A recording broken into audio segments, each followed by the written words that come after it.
As we continue Women's History Month on the Libra Man channel, today we will discuss the iconic Lauryn Hill. Let's get right to it. Lauryn was born on May 26, 1975 and raised in South Orange, New Jersey. When she was just 13 years old, she made an appearance on Showtime at the Apollo, and she was booed. But that did not stop Lauryn Hill from continuing her pursuit on a career as a singer. She met Pras Michel in high school, and he asked her to join his group. Lauryn agreed.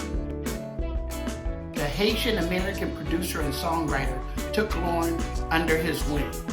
He made a promise to her mother that he would look out for her by any means possible. Pras, Lauryn Hill, and Marcy Harrell formed a group called The Time. While they were in the studio recording, Pras felt like there was something missing in this song. He also felt like he knew what to do to make the song complete. He called a friend of his named Wyclef Jean and asked him if he could come put some reggae spice to this track.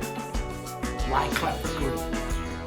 When Wyclef came to the studio, as soon as he saw Lauryn, who was 6 years younger, he could not believe his eyes.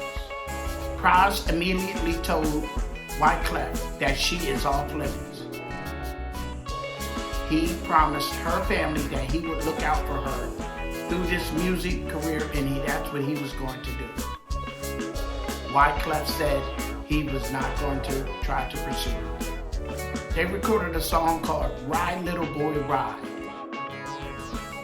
And since Lauryn was off limits to Wyclef,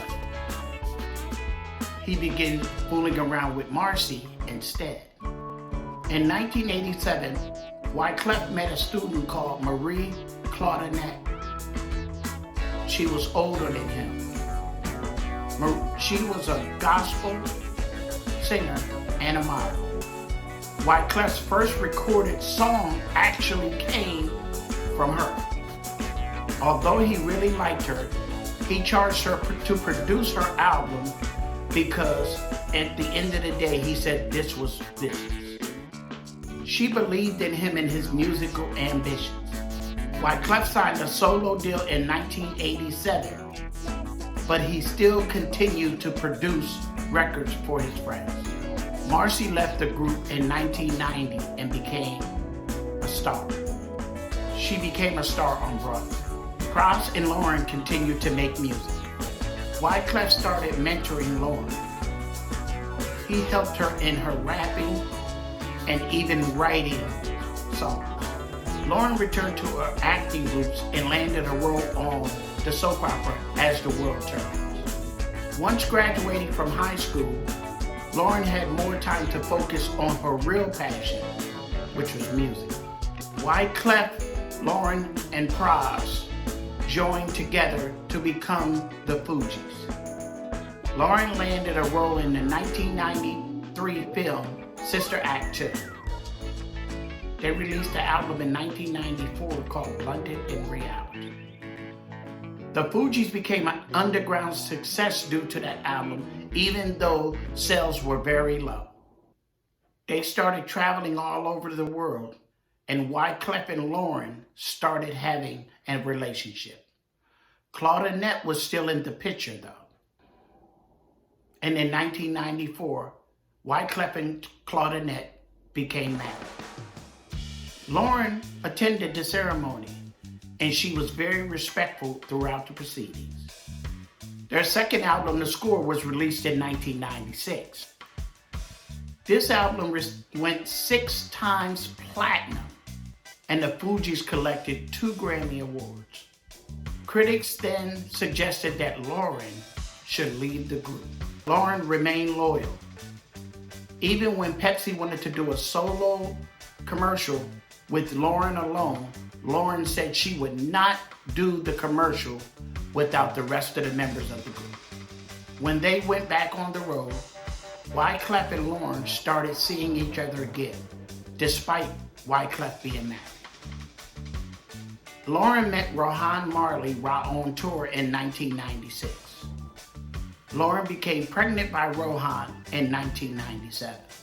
At that time, Lauryn, Pras, and Wyclef agreed to work on solo projects. Wyclef agreed to produce Lauryn's entire album, but Lauryn declined his help. Lauryn put everything she had in her debut album. And I mean everything. A few tracks focus on her relationship with Wyclef, and one sentimental song was written for her unborn son called To Zion. She gave birth to her son Zion in August of 1997. Rohan was the father of this child, but at one point Wyclef thought that he might be. But tests determined Rohan was the father. Lauryn later found out that Rohan was married. Despite finding this out, Lauryn continued her relationship with Rohan, who was estranged from his wife for years. The Miseducation of Lauryn Hill was released in August of 1998. Lauryn produced, wrote, and arranged all of the tracks on this album. And it was a masterpiece. By the way, it's still my favorite album of all time. This album rose to #1 and sold 689,000 copies in the first 2 weeks. It was a masterpiece, and Lauryn was a musical genius. Lauryn got pregnant again and gave birth to Soleil Marley, November of 1998. At the 41st Grammy Awards, Lauryn Hill took home 5 Grammys, and she won 3 more after that.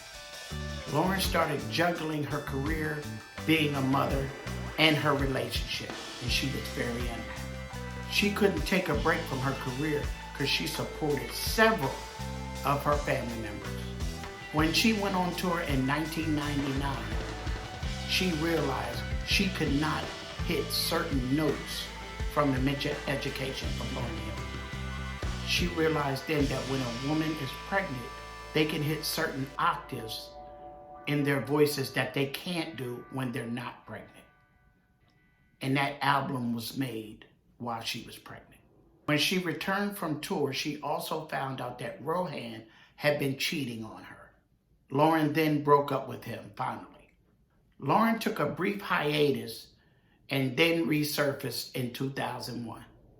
She resurfaced at the Essence Award, and her fans were shocked. Her voice was raspy and rigid, and her beautiful hair was gone. She strained to get notes out, and she looked very sad. In 2001, she also recorded an MTV Unplugged album. She played the guitar during all of the songs. Her voice still wasn't back to where it was. She sounded very raspy again. This album sold 470,000 copies, and it was considered a flop to someone at the stature of Lauryn Hill. Lauryn Hill never recorded another album. Her and her kids moved back to New Jersey to live with her mother. Many fans like myself are still awaiting that sophomore album. I just wanted to see if she could make an album that came anywhere close to the Miseducation of Lauryn Hill, because she definitely has the talent to do so. So Lauryn Hill, through all your ups and downs, you are still an inspiration to me as well as others. So many other artists were inspired by you, and so many people in general. So today, we honor you on Women's History Month because you are such a great person, great artist, and you are an icon. And this is well deserved. You like anything I said in this video, hit the like button, subscribe. I got some surprises for you this weekend coming up with videos. You will have to wait and see. Have a good day.